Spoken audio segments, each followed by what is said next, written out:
ॐ स्थापकाय च धर्मस्य सर्वधर्मस्वरूपिणे अवतारवरिष्ठाय रामकृष्णाय ते नमः। आज माँ का जीवन फिर से बहुत दिन हो गए।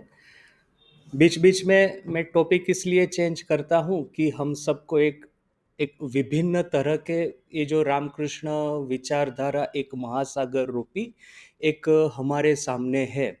तो इसमें बहुत तरह की डिफरेंट डिफरेंट स्ट्रीम्स आकर के मिलती है। तो हम विभिन्न विभिन्न स्ट्रीम से थोड़ा सा ग्रहण करें जिससे कि अपना अंडरस्टैंडिंग हो, एक ओवरऑल अंडरस्टैंडिंग हो। हम सिर्फ कई कई लोग होते हैं, वे लोग सोचते हैं कि नहीं, हम लोग तो सिर्फ ठाकुर को ही पढ़ते हैं, या तो फिर कोई होता है कि उन्होंने स्वामी जी के बारे में इतना पढ़ा है कि फिर उनको क्वेश्चन हो जाता है कि माँ एक्चुअल फिलोसोफर थी कि नहीं।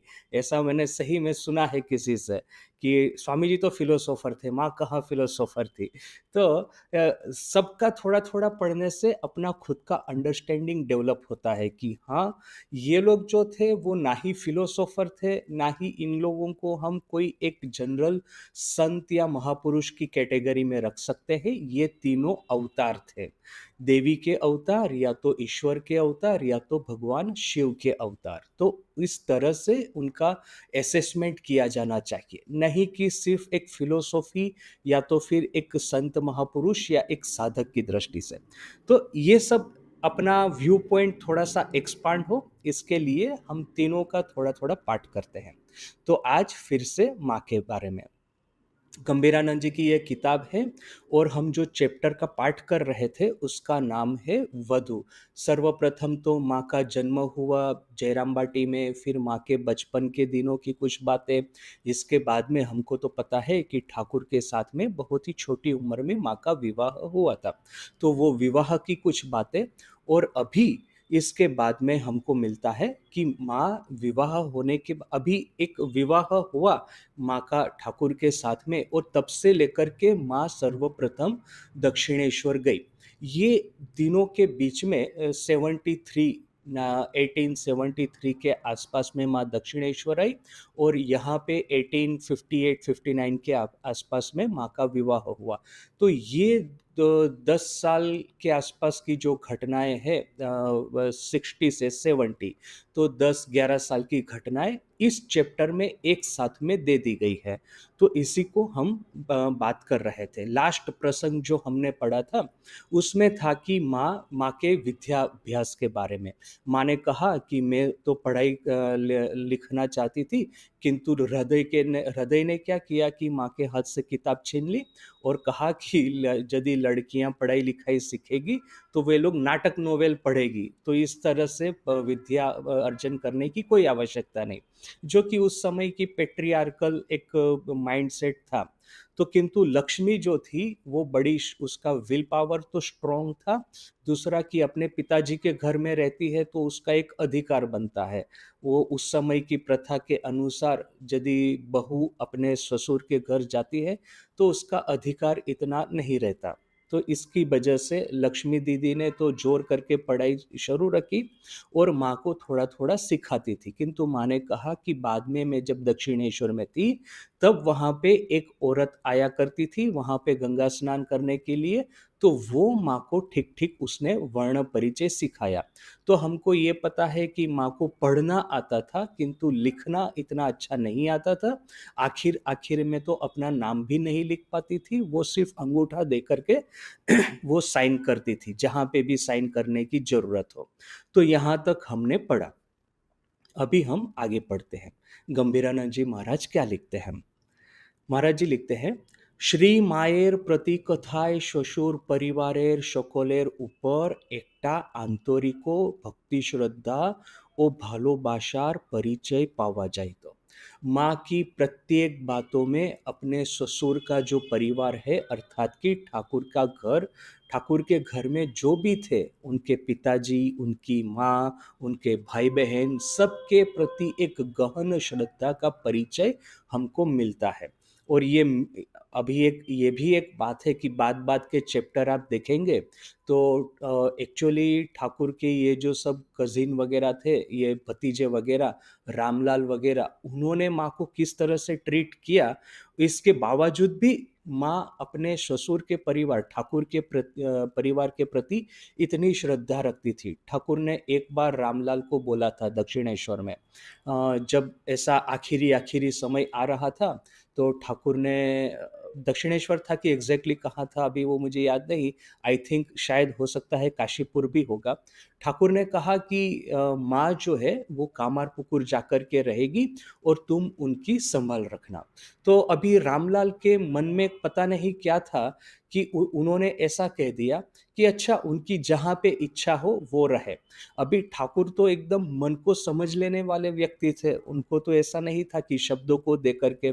तो जैसे ही रामलाल ने ऐसा कहा ठाकुर बड़े ही नाराज़ हो गए और कहा, "अरे तुम तो पुरुष किस चीज़ के हुए हो कि तुम अपनी आंट ये जो उनकी ये खुड़ी मन बांग्ला ते जो रिलेशन होता है અને तो उनकी तुम संभाल नहीं रख पाते, तुम किस तरह के पुरुष हो?" ऐसा करके ठाकुर ने उनको इमीडिएटली डाँट दिया था। तो उसी समय से रामलाल के मन में था कि ठाकुर जो है तो असली तो ठाकुर ही है, अभी ये तो उनकी धर्मपत्नी है तो उनका क्या कोई इम्पोर्टेंस है। तो सही-सही में जब ठाकुर का देहांत महासमाधि हुई, उसके बाद में माँ जब ये वृंदावन वगैरह यात्रा करने के लिए गई थी, तो रामलाल ने क्या किया कि वो जो खजांची वगैरह थे वहाँ के कालीवाड़ी के, उनको कहा कि ये जो ठाकुर का पेंशन माँ को देते हो ₹5 वो बंद कर दो। क्यों? क्योंकि माँ के तो बहुत सारे डिवोटी हैं, ये डिवोटी लोग माँ को बहुत कुछ देते हैं, तो माँ को इतने रुपए की ज़रूरत नहीं। अभी हमको आश्चर्य होगा कि उन्होंने ऐसा क्यों किया? क्या वो ₹5 वो लेना चाहते थे ये सोच कर के कि मैं उनका असली वारिसदार हूँ, तो ₹5 का जो पेंशन जो उनको देते हैं वो मुझे दे दो? ऐसा था कि सही-सही में मतलब एक लालच थी, लोभ था कि सिर्फ़ एक बदमाशी थी उनके नेचर में, पता नहीं। अभी आज मैंने ऐसा कहीं पे पढ़ा नहीं है कि रामलाल ने वो ₹5 अपने नाम पे कर दिए, ऐसा तो मैंने कहीं पढ़ा नहीं है।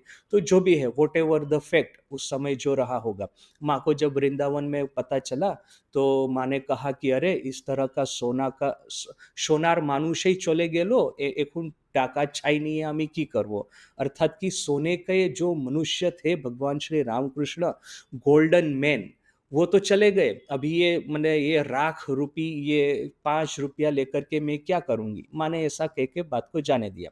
इसके बाद में माँ जब कामारपुकुर थी, तो ये लोग जब आते थे कामारपुकुर में, तो उन्होंने क्या किया कि ठाकुर के घर के वो जो उनका तो जो एंसेस्ट्रल हाउस था, उसके टुकड़े कर दिए, माने उसके हिस्से कर दिए और माँ के हिस्से में सिर्फ़ वही पार्ट आया, जहाँ पे ठाकुर का बचपन बीता था। बाकी का सब उन्होंने अपने नाम पे कर लिया।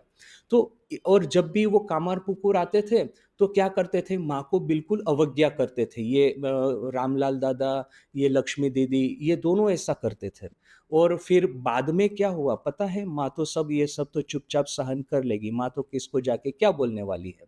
तो अभी ये सब तो हुआ, इसके बाद में जब स्वामी जी अमेरिका से वापिस आए, पूरे भारत में, पूरे विश्व में ठाकुर का नाम होने लगा, रामकृष्ण संघ की स्थापना हुई, माँ जब उद्बोधन आती थी, तो कितने हज़ारों-हज़ारों भक्त माँ को मिलने के लिए आते थे, आशीर्वाद लेने के लिए उद्बोधन में, जयराम बाटी में।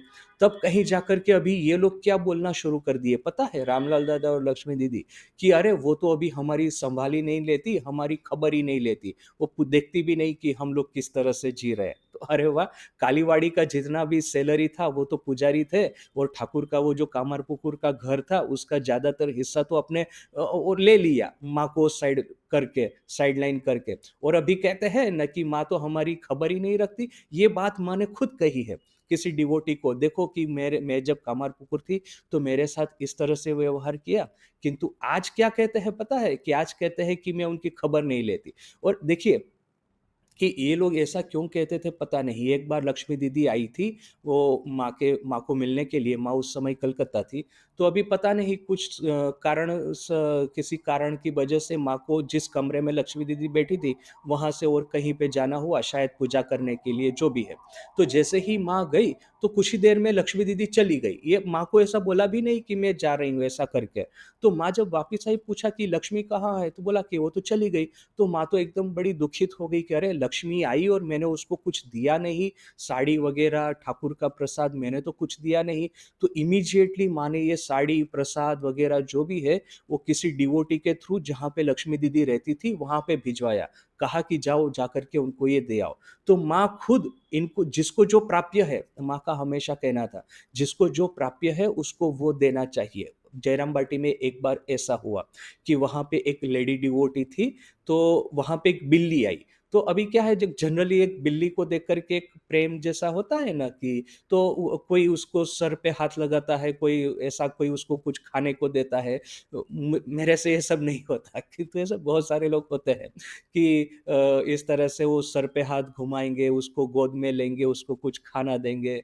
तो अभी ये महिला, एक लेडी डिवोटी जो वहाँ पे जयराम बाटी में थी, उसको भी एक सामने जब बिल्ली आई, तो उसने क्या किया, अपने पैरों से उसके सर पे ये ऐसा करके, पैर उसके सर पे रख करके, जैसे हाथ ऐसा करते हैं ना, ऐसा अपने पैरों से कर रही है। तो जैसे ही माँ ने देखा, इमीडिएटली माँ ने कहा, अरे! ये सर तो जो है वो तो गुरु स्थान है, वहाँ पे अपना पैर मत रखो। यानी कि मनुष्य के सर पे तो छोड़ ही दीजिए, माँ कहती है कि बिल्ली के सर पे भी अपना पैर नहीं रखना है। देखिए कि आजकल ये एनिमल राइट्स वाले जो भी हल्ला मचाते हैं, तो माँ उस समय से हमारा जो ट्रेडिशनल हिंदुइज्म का एनिमल राइट, कि सबके भीतर में वो आत्मन है, सबको एक तरह से ट्रीट करना चाहिए। हाँ, देखिए शक्ति का तफावत है। माने ये देखिए कि फिलोसॉफी जितनी हाईएस्ट थी, इतने प्रैक्टिकल भी थे। ऐसा नहीं कि फिर बिल्ली को अपने घर में बिठा करके रखो। माँ की वो दूसरी एक कहानी है ना, कि माँ एक बहुत ही सुंदर विवरण है, और इस विवरण में मुझे पार्टिकुलरली इसलिए याद रह गया है कि इसमें जो की पॉइंट है वो गुजराती ट्रांसलेशन में छोड़ दिया है। मैंने पहले भी एक बार कहा था कि माँ, रात का समय है, एक सन्यासी महाराज जी ने एक विवरण दिया है बहुत ही सुंदर, कि संध्या का समय है जयराम बाटी में, माँ एक कटोरी में दूध लेकर के अपने संतानों की अपेक्षा कर रही है। क्योंकि ये सन्यासियों को क्या था, ये त्यागी लड़कों को, कि काम के लिए कहीं ग्वालपाड़ा है या तो और कहीं पे जाना होता था, तो आते-आते देरी हो जाती थी। तो माँ एक कटोरी में दूध लेकर के उनकी अपेक्षा कर रही है। फिर वहाँ पे दिया भी टमटमा रहा है, और संध्या का समय गाँव का तो कितना खुशनुमा होता है। माने वो वायरस और ये बैक्टीरिया और ये माने ये मॉस्किटो और ये पानी, ये सब वहाँ का इतना डेंजरस था कि अब कुछ दिन रहेंगे तो बीमार हो जाएँगे। किंतु इसके अलावा ये जो एक नेचुरल सौंदर्य जो होता है, ख़ास करके बंगाल के गाँवों का, बहुत ही सुंदर होता है। तो माँ इस तरह से एक सुंदर वातावरण में बैठी है, आँख बंद करके, हो तो मन में ठाकुर का नाम ले रही है, या तो फिर अपने बच्चों की चिंता कर रही है, कटोरी साथ में है। किंतु अभी ये जो ट्रांसलेशन यहाँ तक गुजराती में किया है, इसके बाद में एक लाइन गुजराती में छोड़ दी है। क्या है? कि माँ के हाथ में साथ-साथ में पास में ही एक डंडा भी रखा हुआ है। जो बिल्ली यदि आ जाएगी और दूध में मुँह डालेगी, तो माँ इस डंडे से बिल्ली को माने मारेगी तो नहीं, किंतु डर दिखाएगी, ज़मीन पे पटकेगी ज़ोर से। तो क्या होगा? अब बड़ी आवाज़ होगी तो बिल्ली डर के मारे भाग जाएगी। तो देखिए कि अभी ये जिसने गुजराती में ट्रांसलेट किया होगा, वो इसने ये सब बाकी माँ की बातें सुनी होगी, कि हाँ, माँ तो कहती है कि बिल्ली के पैर, सर पे पैर नहीं रखना, क्योंकि वो गुरु स्थान है। वो जो गंगाराम बोल कर के माँ का एक तोता था, तो जैसे ही गंगाराम को भूख लगती थी, ज़ोर से वो चिल्लाता था, माँ, माँ, माँ। उसको पता चल गया था, माँ बोलने से ही खाना मिलेगा। तो जैसे ही माँ ये बात सुनती थी गंगाराम की, माँ, माँ करके चिल्ला रहा है, तो बोलती है कि अच्छा बेटा गंगाराम, आ रही हूँ, आ रही हूँ। ऐसा कह के कुछ भी जो खाने का होता है वो गंगाराम को देगी। वो जो वहाँ की गाय वगैरह थी, माँ इनको इतना स्नेह करती थी। तो जिसने ट्रांसलेशन कर रहा होगा उसने सोचा होगा, अरे! माँ वैसे तो पशु-पक्षियों को इतना स्नेह यह करती है, फिर मैं यहाँ पे ऐसा लिखूँगा कि हाँ, माँ के हाथ में डंडा है जिससे कि वो अपने संतानों के लिए जो दूध की कटोरी रखी है, उसमें बिल्ली मुँह ना लगाए, इसके लिए डंडा है साथ में। तो उसने सोचा होगा कि ऐसा लिखने से वो जो पूरा माँ के बारे में एक जो विवरण, एक थीम बन रही है, उस वो भंग हो जाएगी। किंतु देखिए कि अपनी फ़िलॉसफ़ी जितनी हाईएस्ट है, उतनी ही प्रैक्टिकल है। दोनों का संगम यहाँ पे है। जैसे स्वामी जी ने एक बार कहा था कि कभी भी टारगेट इतना ऊँचा मत रखो कि जिसको तुम अचीव ना कर पाओ, और जब अचीव नहीं कर पाओगे तो तुम फ्रस्ट्रेट हो जाओगे। हालाँकि गुजराती में ऐसा भी है कि टारगेट हमेशा ऊँचा रहना चाहिए, तुम मिस हो गए तो ठीक है। किंतु यहाँ पे क्या है पता है?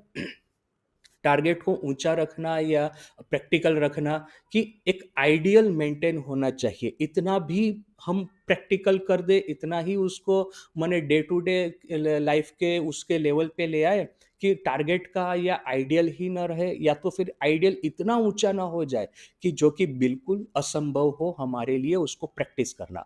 यानी आइडियल भी मेंटेन करना है और प्रैक्टिकैलिटी भी मेंटेन करनी है, ये है वेदांत। प्रैक्टिकल वेदांत जो कि स्वामी जी कहते हैं। तो यहाँ पे स्वामी जी यहाँ पे गंभीरानंद जी महाराज जो कहते हैं कि अभी ये सब तो बात की बात है, और ये सब होने के बाद में भी लक्ष्मी दीदी, रामलाल दादा, और ये भी देखिए कि रामलाल दादा के बारे में वैसे तो हम ये सब कह रहे हैं, किंतु राजा महाराज की स्मृति कथाएँ पढ़ेंगे तो उनका रामलाल दादा के प्रति बड़ा ही श्रद्धा भक्ति थी उनकी। और जब भी रामलाल दादा बेलूर मठ आते थे तो राजा महाराज बड़े ही खुश हो जाते थे और कहते थे कि अच्छा चलो ठाकुर के समय के वो भजन गाओ, वो भजन गाओ। तो रामलाल दादा सही-सही वो सब भजन गाते थे, और वो भजन सुनते-सुनते राजा महाराज को ऐसा एक होता था, प्रतीत होता था कि हाँ, मैं फिर से दक्षिणेश्वर चला गया हूँ, ठाकुर के सामने बैठा हूँ और वही सब पुराने दिनों की यादें। तो वो समाधि में भी चले जा भाव में चले जाते थे। तो वो भी रामलाल दादा का एक स्वरूप है और ये भी एक स्वरूप है। हमको सब कुछ कभी-कभी ऐसा होता है कि हम लोग सोचते हैं ना कि कोई भी पर्सन है ना 100% आइडियलिस्टिक होना चाहिए। यदि किसी कोई बुरा व्यक्ति है जैसे वो मजूमदार वगैरह जो कि अपनी स्टोरी में विलन है, स्वामी जी के अगेंस्ट में उन्होंने बहुत सारा ये सब किया था। तो वो यदि बुरा है, यदि अपनी स्टोरी में तो उसके सब दुर्गुण ही उसके लिखने चाहिए। जो अच्छे हैं जैसे कि रामलाल दादा वगैरह यदि बाद में राजा महाराज की स्टोरी पढ़ के पता चलेगा कि बहुत उनके साथ में मित्रता थी, या तो फिर कहेंगे कि कथामृत में ठाकुर बार-बार रामलाल को बुलाते हैं, रामलाल के साथ बात करते हैं। यहाँ तक कि कथामृत में नरेन या तो राजा महाराज इन सब का जो विवरण आता है उससे पहले तो रामलाल दादा आ जाते हैं। वो जब मास्टर महाशय को जब ठाकुर पूछते हैं कि अरे तुम्हारी शादी हो गई कि नहीं? तो मास्टर महाशय ने कहा कि शादी तो हो गई है। तो ठाकुर बड़े ही चौंक गए, बड़े ही दुखित होकर के रामलाल को बुलाने लगे, "अरे रामलाल देखो इसकी शादी हो गई है।" फिर बोला, "बच्चे हो गए हैं?" तो हाँ, बच्चे हो गए। "अरे! ये तो बच्चे भी" तो उसी समय से हम देखते हैं कि हाँ, रामलाल दादा का सुंदर विवरण है। तो किंतु जब हम प्रॉपर इसको स्टडी करते हैं तो 100% बुरा या 100% गलत ऐसा बहुत ही रेयर देखने को मिलता है। देखिए कि ठाकुर थे जिनके बारे में गलत कुछ भी नहीं हो सकता। हालाँकि ये जो कुछ-कुछ विपरीत विचारधारा वाले लोग होते हैं, वे लोग कहते हैं कि ठाकुर ने माँ को बड़ा कष्ट दिया और फिर वो माने होता है ना कि अपना पति धर्म नहीं निभाया वगैरह-वगैरह बोलने वाले होते हैं। और यदि ऊपर-ऊपर से पढ़े तो लगता भी है, माँ दक्षिणेश्वर आई है और वही रात को आई और ठाकुर ने माँ को क्या कह दिया कि अरे तुम किस समय वहाँ से यात्रा की हो? तो माँ ने कहा कि बुधवार बारबेला ने कि ऐसा कुछ बोल दिया जो कि अशुभ मुहूर्त। तो ठाकुर ने कहा, "अरे! उस मुहूर्त में तुमने यात्रा की इसीलिए मैं गिर गया और मेरा हाथ टूटा, फ्रैक्चर हो गया। जाओ तुम जाओ और यात्रा बदल करके आ जाओ।" तो मैंने जब पहली बार पढ़ा था तो मैं तो बड़ा ही आश्चर्यचकित हो गया था। अरे भाई ये कलकत्ता टू जयराम बाटी कामारपुकुर यात्रा क्या सहज है कि आप वैसे ही जाकर के आ जाएँगे, यहाँ से वो मंदिर में जाना, मंदिर से ऑफ़िस में आना। हम लोगों को जो आश्रम में रह के हैबिट हो गई है कि हमारा वर्क प्लेस यहाँ पे है, तो घर वहाँ पे है, तो खाने का यहाँ पे है और मंदिर यहाँ पे है। 2 मिनट वॉकिंग करके आ गए। तो ऐसा थोड़ी ना है यहाँ पे 2 दिन, 3 दिन लगते हैं रात फिर माँ तो पहली बार आई थी, 1 बार का विवरण, 2 बार का विवरण हमको पता है। एक बार इतनी बीमार हो गई थी, वहाँ पे रास्ते में पड़ी हुई है, पिताजी साथ में है किंतु पिताजी भी बेचारे क्या करेंगे? माँ बिल्कुल ऑलमोस्ट बेहोश होकर के पड़ी है, देखा कि एक बिल्कुल काले कलर के रंग के एक एक स्त्री, एक औरत उनके सामने आई और किंतु शरीर का वर्ण तो काला है, किंतु चेहरा एकदम एकदम तेज और ओजस से चमक रहा है। तो माँ ने कहा कि अरे तुम कौन हो? तो उन्होंने कहा कि देखो कि मैं तो तुम ये हो जाओ, ठीक हो जाना। वो जो है मैंने उनको तुम्हारे लिए ही वहाँ पे रोक कर के रखा है। मतलब कोड वर्ड पूरा है। तो माँ ने कहा, तो माँ समझ गई वो अर्थात कि ठाकुर, और उन्होंने कहा कि तुम्हारे लिए ही उनको वहाँ पे रोक करके रखा है, अर्थात माँ वहाँ पे जाएगी, ठाकुर और माँ की लीला होगी। इसमें से हम लोग, हमारे जैसे उनके भक्त संतान, हम लोग उससे सीखेंगे, तो इसीलिए ठाकुर को वहाँ पे रोक के रखा है। वरना ठाकुर है वो तो सन्यासी, वो तो किसी चीज़ से वो बंधे हुए नहीं है। वो एक बार वो ऐसा हुआ कि हृदय ने वो वहाँ के वो जो मथुर बाबू का लड़का था त्रैलोक्यनाथ, तो उसकी लड़की की कुमारी पूजा कर दी। तो उन्होंने, वो तो बड़े डर गए कि अरे ये तो इसकी पूजा की है तो ब्राह्मण है, ये तो ब्राह्मण नीची जात के है वो जो लड़की। तो उसकी इस तरह से कुमारी पूजा की तो लड़की के साथ में पता नहीं क्या हो जाएगा, डर गए और हृदय को भगा दिया। तो उसी मामले में किसी ने आकर के ठाकुर को बोला कि आप, वो बाबू ने आपको भी जाने को बोला है। तो ठाकुर बड़े हँसते-हँसते, वो गमछा था वो अपने कंधे पे डाले और निकल गए। वो एकदम गेट की ओर जा रहे हैं, गेट से निकल रहे हैं, वो त्रैलोक्य बाबू ने देखा कि ठाकुर भी जा रहा है, तो दौड़े-दौड़े आए और उनके चरणों में गिर गए। अरे! आपको तो मैंने जाने को नहीं कहा, किसने बोल दिया आपको? तो ऐसा बोला कि आप रह जाइए, रह जाइए। तो ठाकुर हँसते-हँसते फिर से अपने कमरे में आ गए। तो ठाकुर को तो यहाँ पे, वहाँ पे ऐसा कोई फ़र्क नहीं पड़ता था। माँ यहाँ पे आएगी, दक्षिणेश्वर लीला होगी, भविष्य में हजारों सालों तक संतानों को एक आदर्श सिखाना है, एक आदर्श दिखाना है, उसके लिए वो ठाकुर को वहाँ पे अटका करके रखा है। तो ऐसा तो नहीं है कि वो आप जयराम दक्षिणेश्वर में बोले कि जाओ यात्रा बदल के चली आओ, तो वो सीधी गई और एक वापस आ गई। माने यात्रा तो इतनी कठिन है। और कभी-कभी ऐसा हमको लगता है कि क्यों ठाकुर इस तरह से व्यवहार करते हैं। एक बार माँ जब दक्षिणेश्वर आई थी तो हृदय पता नहीं वो गुमान और गुरूर और घमंड से इतना भर गया था कि माँ को बोला कि क्यों आई हो यहाँ पे, चली जाओ वापस, ऐसा पता नहीं। और माँ के साथ में श्यामा सुंदरी देवी भी थी, माँ की माँ। तो अभी श्यामा सुंदरी देवी और हृदय दोनों सिहोड़ के, तो अभी ये होता है ना, अपने गांव वालों के प्रति एक तुच्छ ताच्छल्य भाव होता है। तो माँ को तो ऐसा कुछ बोल ही दिया, और साथ साथ में श्यामा सुंदरी देवी को भी बिल्कुल अपमान जैसा कर दिया। माँ ने कहा कि, ये माँ ने खुद ने कहा है कि मेरी माँ और हृदय सिहोड़ के थे, तो हृदय आमार माँ के एकटुओ मान्नो कर लेना, अर्थात कि थोड़ा सा भी उनको सम्मान नहीं दिया, वो असम्मानित किया। तो फिर वो श्यामा सुंदरी देवी ने कहा कि यहाँ मैं किसके भरोसे अपनी लड़की को रख के जाऊँगी, चलो तुम मेरे साथ जयराम बाटी वापिस। ऐसा बोल कर के श्यामा सुंदरी देवी अपनी लड़की माँ शारदा को लेकर के जयराम बाटी वापिस चली गई थी। अभी ठाकुर इस समय हृदय से इतने डरे हुए थे, या तो पता नहीं, अभी ठाकुर को तो ऐसा तो नहीं कह सकते ना कि हृदय से डरे हुए, किंतु पता नहीं वो ठाकुर कुछ बोल नहीं पाए।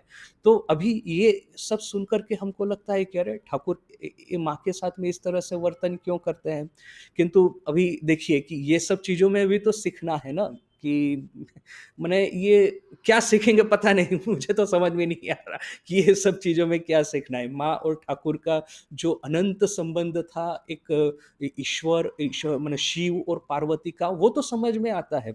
किंतु ठाकुर इस तरह से अपनी नज़रों के सामने माँ का अपमान होते हुए देखेंगे, वो पता नहीं। हालाँकि ठाकुर ने बाद में हृदय को कहा भी था कि मेरे तुम मेरा जितना भी अपमान करना चाहते हो कर लो, माँ का अपमान करोगे तो 3 भुवन में, त्रिभुवन में, तीनों लोक में तुम्हारे स्थान नहीं मिलेगा, तुमको रक्षा करने वाला कोई नहीं मिलेगा। वो तो बाद में बोल दिया था, किंतु जब एक्चुअली ऐसा हुआ तो ठाकुर कुछ बोल नहीं पाए।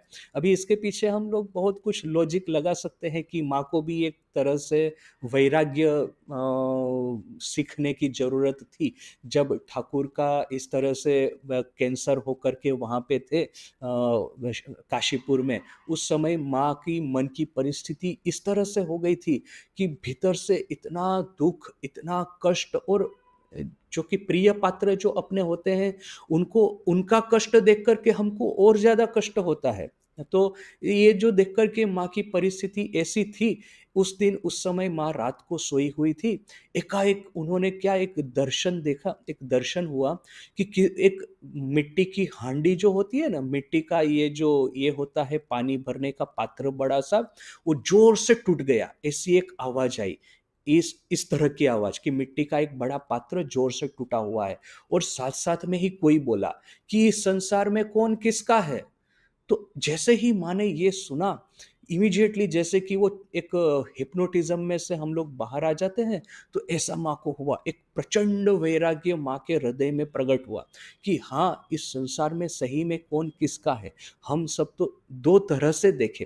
एक तो है कि यदि आप ईश्वर की सही-सही में ईश्वर की उपासना करते हैं, सही-सही में आप ये विश्वास करते हैं कि ये जगत के नियंता ईश्वर हैं, तो फिर ईश्वर ही तो इस जगत में है। किसी के साथ में ये जो जागतिक संबंध है अपने, पारिवारिक संबंध, ये तो 2 दिन के हैं, आएँगे, जाएँगे। ईश्वर ही हमेशा के लिए है, आत्मन ही हमेशा के लिए है। तो आप आत्मदर्शन या तो ईश्वर दर्शन के लिए जो भी प्रयास कर रहे हैं, वही हमेशा रहने वाले हैं। आपकी साधना ही यहाँ पे सही है। साधना, साधक और साध्य। यदि देखा जाए तो इस विश्व में यही तो 3 है। ये इन 3 को छोड़ कर के इस जगत में है क्या फिर? ये तो आएगा, जाएगा। तो इस तरह से देखिए कि माँ को भी बीच-बीच में प्रचंड वैराग्य का उनके हृदय में आवेश हो, ये भी ज़रूरत थी। और साथ-साथ में ये भी ज़रूरत थी कि माने ठाकुर के जाने के बाद में जगत बिल्कुल ही सूना लग रहा है, तो जगत में रह के क्या करेंगे? तो माँ के इस वैराग्य प्रवण मन को बाँध के रखने के लिए वो राधु की ज़रूरत थी। माँ वहाँ पे बैठी थी, एकाएक उन्होंने देखा कि वो पागली मामी तो क्या एक अपने हाथ में कोई एक खिलौना लेकर के ऐसा कुछ लेकर के जा रही है। पीछे में ये राधु छोटी-सी उनके पीछे-पीछे रोती हुई जा रही है। देखा जैसे माँ ने एकदम हृदय में मातृत्व का वो ये हुआ, आवेश हुआ, और वो राधु को अपने हाथ में ले लिया। तब ठाकुर ने आकर के कहा कि देखो, यही है योग माया, इसकी सहाय लेकर के, इसका आसरा लेकर के जगत में रहना है। तो ये पूरा माने देखिए कि ठाकुर के जीवन में जो ड्रामा है, स्वामी जी के जीवन में जो ड्रामा है, हमको लगेगा कि माँ तो संसार में ही रही है, माँ का जीवन तो वैसे तो बड़ा ही सेफ था, वो कहीं अमेरिका जाकर के पागल लोगों के साथ में सर तो नहीं पटकने थे, न कि ठाकुर की तरह ऐसी प्रचंड साधना तो नहीं कर देनी थी कि जिससे कि वो मने वो जो साधना में विघ्न डालने वाले लोग होते हैं ना, वो एक बार ठाकुर के सामने आकर के एक थाले में, बड़े से थाले में संदेश, रुपया और 1-2 सुंदर स्त्रियाँ लेकर के वो आकर के खड़े हो गए, बोला कि ये सब ले लो, तुम पूरे जगत के स्वामी हो जाओगे। तो ठाकुर चिल्लाना शुरू कर दिए, माँ, माँ करके, तो माँ ने आकर के इनको काट करके भगा दिया। तो ठाकुर की तरह प्रचंड साधना नहीं करनी, स्वामी जी की तरह जगत जय नहीं करना, माँ के जीवन में क्या है? ऐसा यदि ऊपर-ऊपर से लगेगा, किंतु जैसे हम पाठ करेंगे, जैसे अभ्यास करेंगे, लगेगा कि ड्रामा जिसको कहते हैं, ये माँ के जीवन में कम नहीं था इन लोगों से।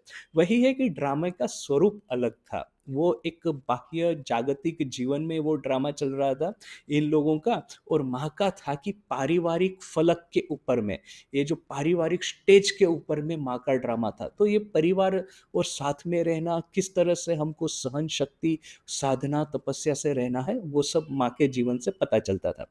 तो यहाँ पे देखिए कि गंभीरानंद जी महाराज कहते हैं कि माँ की प्रत्येक बातों में अपने ससुर के जो परिवारजन है, उनके प्रति एक आंतरिक श्रद्धा और भक्ति दिखती थी। वो किस चीज़ के बाद में कि यही हृदय राम, यही रामलाल दादा, यही लक्ष्मी दीदी, इन लोगों ने माँ की अवज्ञा की, अपमान किया, इसके बावजूद भी माँ की उस परिवार के ऊपर में इतनी श्रद्धा भक्ति थी। क्या कहती थी? নিজের শ্বশুর संबंधे তিনি सगौरबे बोलियाছিলেन। अपने ससुर अर्थात कि रामचंद्र के बारे में उन्होंने बड़े ही गर्वपूर्वक कहा था, আমার যে শ্বশুর ছিলেন বড় तेजस्वी निष्ठावान ब्राह्मण। मेरे जो ससुर थे बड़े ही तेजस्वी निष्ठावान ब्राह्मण थे। তিনি अपरिग्राही छिलेन। अपरिग्राही अर्थात कि सबके सामने जाकर के हाथ फैला करके भिक्षा नहीं मांगते थे कि मुझे ये दे दो, वो दे दो। परिग्रह अपरिग्रह ये शब्द योग शास्त्र में है। जो अविद्या ये जो अपरिग्रह अर्थात कि जिस चीज़ का हम चीज़ों का संग्रह नहीं करना उसको हम अपरिग्रह कहते थे। तो ये संग्रह नहीं करके जितना ही मुक्तपन से रह सके उतना ही ईश्वर की ओर सब अपना ये मन जाएगा। ये ठाकुर का है ना कि वो कृष्ण किशोर न कि कौन वो एक बार आकर के ठाकुर को बोल रहा है कि अरे ये टैक्स वाले आए थे और मेरे घर में उन्हें टैक्स वगैरह शायद नहीं दिया होगा, तो वो लोग क्या करते हैं कि घर में जो कुछ भी चीज़ है वो कपड़े है या तो बर्तन है उसका नीलाम कर दे रहे हैं, उसको मने ऑक्शन कर दे रहे हैं जिससे कि जितना भी उसको पैसा देना था वो निकल जाए। तो बड़े ही दुखित होकर के ठाकुर को बोल रहा है। अभी ठाकुर तो बोलते हैं, वो बड़ा मजाक करके बोलते हैं कि तुम तो बोलते हो ना कि बीच बीच में कि मैं ख हूँ अर्थात कि मैं तो आकाशवत हूँ। तो ठाकुर ने कहा मजाक में कि तुम्हारे वो बर्तन यदि घटी बाटी ले जाते तो ले जाने दो ना, तुम तो ख हो, तुम तो आकाशवत हो, तुमको क्या फर्क पड़ता है। तो माने ये लोग बोलते हैं ऐसे बहुत सारे लोग कि मैं ख हूँ अर्थात कि मैं आकाशवत हूँ, मैं आत्मन हूँ, मैं तो ईश्वर दर्शन करने के लिए साधना कर रहा हूँ। किंतु ये चीजों के ऊपर में मोह इतना होता है कि यदि अपने खाने-पीने की या तो फिर सुविधा के लिए कुछ भी नहीं मिला, तो बड़ा ही क्रोध आ जाता है कि अरे! मेरा ये प्राप्य है, मुझे ये नहीं मिला, ये कौन-सी बात है? तो इसलिए मने ये अपरिग्राही होना क्यों? क्योंकि हम सिर्फ़ वेदांत की दृष्टि से कहें कि मैं आत्मन हूँ, मैं साधक हूँ, मैं भक्त हूँ, मैं आकाशवत हूँ, तो सिर्फ़ बोल कर के नहीं चलेगा। सही-सही में अपरिग्राही होना पड़ेगा। तो इसीलिए यहाँ पे माँ ने कहा, "তিনি अपरिग्राही ছিলেন। কেহ কোনো জিনিস বাড়িতে দিতে এলেও নেবার निषेध छिलो। यदि कोई घर में कोई चीज देने को आए तो लेने की मनाही थी, अर्थात कि वो तो ब्राह्मण थे तो वो तो हो सकता है कि किसी के घर पूजा पाठ वगैरह उपनयन सेरेमनी वगैरह करवाते होंगे। तो किसी वो जो पुराने दिनों की जो प्रथा थी कि वो गांव में जो ब्राह्मण रहते हैं इस तरह से तो उनको जाकर के कुछ दान दक्षिणा दिया जाए। तो यहाँ पे किंतु इनके घर में मनाही थी कि कोई यदि कुछ दक्षिणा देने के लिए आता है, कोई चीज देने के लिए आता है तो बिल्कुल लेना नहीं है, निषेध था। আমার শাশুড়ির কাছে কিন্তু কেউ কিছু লুকিয়ে এনে দিলে তিনি রেঁধে বেড়ে रघुवीर के भोग दिए সকলকে प्रसाद देते।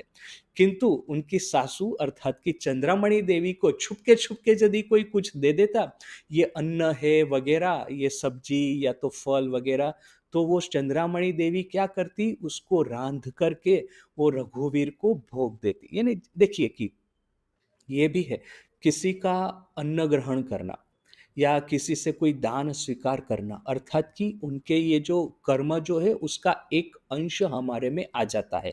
इसीलिए ठाकुर जब कलकत्ता में किसी के घर जाते थे अन्न ग्रहण नहीं करते थे। हालाँकि ये जो पूरी है या तो मिठाई है ऐसा कुछ वो सामने से माँग के खाते थे, बहुत बार ऐसा हुआ है। किंतु अन्न किसी का ग्रहण नहीं करते थे, अन्न ग्रहण करते थे बलराम का। क्या कहते थे? बलराम का अन्न बड़ा शुद्ध अन्न है। तो इसलिए किसी का कुछ ग्रहण करना उनके कर्म का कुछ हिस्सा तो अपने पास में आएगा ही आएगा।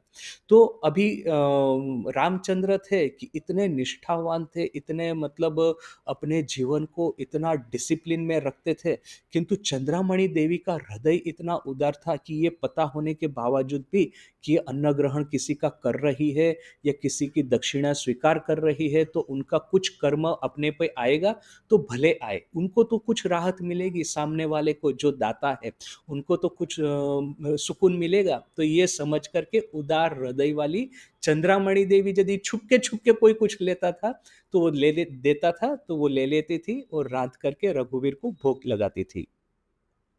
শ্বশুর তা জানতে পারলে खूब राग করতেন, किंतु यदि रामचंद्र को पता चल जाता तो वो बड़े ही नाराज हो जाते, बड़ा ही क्रोध करते। किंतु ज्वलंत भक्ति छिलो तार, किंतु उनकी अर्थात की रामचंद्र की ज्वलंत भक्ति थी। माँ शीतला तार संगे संगे फिरतेन, माँ शीतला स्वयं इनके साथ साथ में घूमती थी। शेष रात्रे उठे फूल तुलते जावा तार अभ्यास छिलो। आखिरी मैंने एकदम अर्ली मॉर्निंग को उठ करके फूल तोड़ने के जाने का उनका अभ्यास था। एक दिन লাহাদের বাগানে গিয়েছেন। एक दिन क्या हुआ अर्ली मॉर्निंग को फूल चुनने के लिए पूजा में भगवान को ऑफर करने के लिए फूल चुने जाते हैं। तो वो फूल चुनने के लिए लाहा बाबू अर्थात कि वो कामारपुकुर के जमींदार, उनका बागान था, वहाँ पे फूल चुनने के लिए अर्ली मॉर्निंग गए थे। একটি ৯ বছরের মতো মেয়ে এসে তাকে বলছে, एक 9 साल की छोटी-सी बच्ची आकर के उनको बोल रही है, "বাবা এইদিকে এসো, এইদিকে ভালো, ভালো, এই দিকের डाले खूब फूल আছে।" वो बच्ची आकर के उनको कहती है कि बाबा यहाँ पे आइए, बाबा अर्थात कि पिताजी, यहाँ पे आइए, यहाँ की डालों पे बहुत सुंदर फूल है। अच्छा नुइये धरछी तुमी तोलो। अच्छा मैं डाल को थोड़ा-सा झुका करके रखती हूँ, आप तुलिए, आप उसमें फूल को चुनिए। তিনি বললেন, "এই সময়ে এখানে তুমি কে মা?" तो रामचंद्र तो थोड़े से आश्चर्यचकित हो गए, इतनी छोटी बच्ची, इतनी अर्ली मॉर्निंग को अपना घर छोड़ कर के इस तरह से गार्डन में क्या कर रही है? तो उन्होंने कहा कि, "इस समय में तुम यहाँ पे कौन हो माँ?" तो उन्होंने क्या कहा, "আমি গো, আমি এই हालदार बाड़ीर" अर्थात उन्होंने वो फिर वो लड़की ने बात घुमा करके ऐसा कह दिया, "मैं तो यहीं पे रहती हूँ, ये हालदार लोगों का जो घर है, वहीं पे रहती हूँ।" অমন ছিলেন বলেই ভগবান তার ঘরে এসে জন্মেছিলেন। अच्छा खुदीराम, रामचंद्र नहीं Khudiram. Yes, yes. Thank you. Khudiram. हाँ, तो অমন ছিলেন বলেই भगवान तार घरे এসে जन्मेছিলেন। ऐसे थे बोल कर के ही भगवान वहाँ खुदीराम के घर में जन्मे थे। रामचंद्र अर्थात कि माँ के पिताजी, खुदीराम अर्थात कि ठाकुर के पिताजी। यस। अच्छा, तो आज यहीं तक, कल फिर से मिलते हैं। ओम शांति शांति शांति। हरि ओम तत्सत। श्री राम कृष्णार्पणमस्तु। यहाँ पे शिवरात्रि की पूजा हो गई। मैं 1 प्रहर तक जनरली रहता हूँ। जब पूरी रात को पूजा होती है, काली पूजा या शिवरात्रि की पूजा, तो मैं यूजुअली 1 प्रहर तक रहता हूँ और फिर अपने रूम में चला जाता हूँ। वो पूरी रात में जनरली रुकता नहीं। तो किंतु 1 प्रहर की पूजा में रहा, बड़ा ही सुंदर, बड़ा ही उन्हें आनंद आया और यहाँ पे शिव नृत्य वगैरह भी होता है और वो मैंने वीडियो भी वो लिंक भी भेजा था। तो वहाँ पे देखे होंगे आपने कि सुंदर वो शिव नृत्य वगैरह हुआ है। बहुत सारे लोग आए थे, पूरा मंदिर यहाँ पे भर जाता है।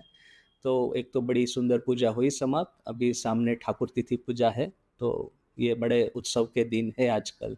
एक्चुअली इसका क्या सॉल्यूशन बड़ा ही सिंपल है। जिसकी सकाम भक्ति होती है ना, वो परफेक्शन देखना चाहता है, क्योंकि उसको लगता है कि यदि मैं वो परफेक्ट नहीं होंगे तो मुझे क्या कुछ दे पाएंगे। ठाकुर को कैंसर हो गया तो अभी ठाकुर अपना ही बीमारी नहीं ठीक कर पाते, मुझे क्या ठीक करेंगे। तो वे लोग इम्परफेक्शन देख करके डर जाते हैं, क्योंकि उनको लगता है कि ठाकुर अपने खुद के बारे में यदि इस तरह से है तो मुझे तो कुछ नहीं दे पाएंगे। किंतु सामने देखिए कि जिनकी निष्काम भक्ति थी, ये सन्यासी सब लड़के, जो त्यागी लड़के इनके पास आते थे। अच्छा ठाकुर को कैंसर हो गया तो अभी हमारा धर्म है कि उनकी सेवा करना। तो सब लोगों ने मिलकर के सेवा चालू कर दी थी। ये कल्पतरु दिन को 2 डिवीज़न जो हो गए थे, ये जितने भी भक्त जिनको की मुक्ति चाहिए, अभी न सकाम भक्ति यानी ऐसा नहीं है कि ठाकुर के पास से पैसा या तो धन या तो प्रतिष्ठा माँग रहे हैं, मुक्ति माँग रहे हैं कि हमको आप ईश्वर के यदि स्वरूप है तो हमको मुक्ति दे दीजिए।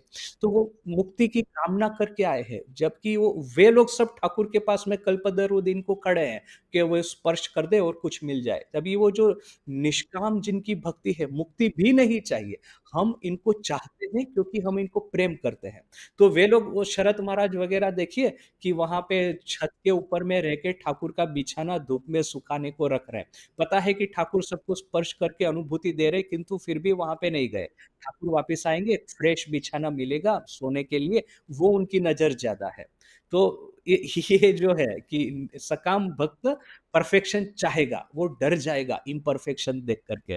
किंतु निष्काम भक्त है, वो लोग सब कुछ एज़ ए होल इनको ग्रहण है, जैसे है वो हमारे हैं।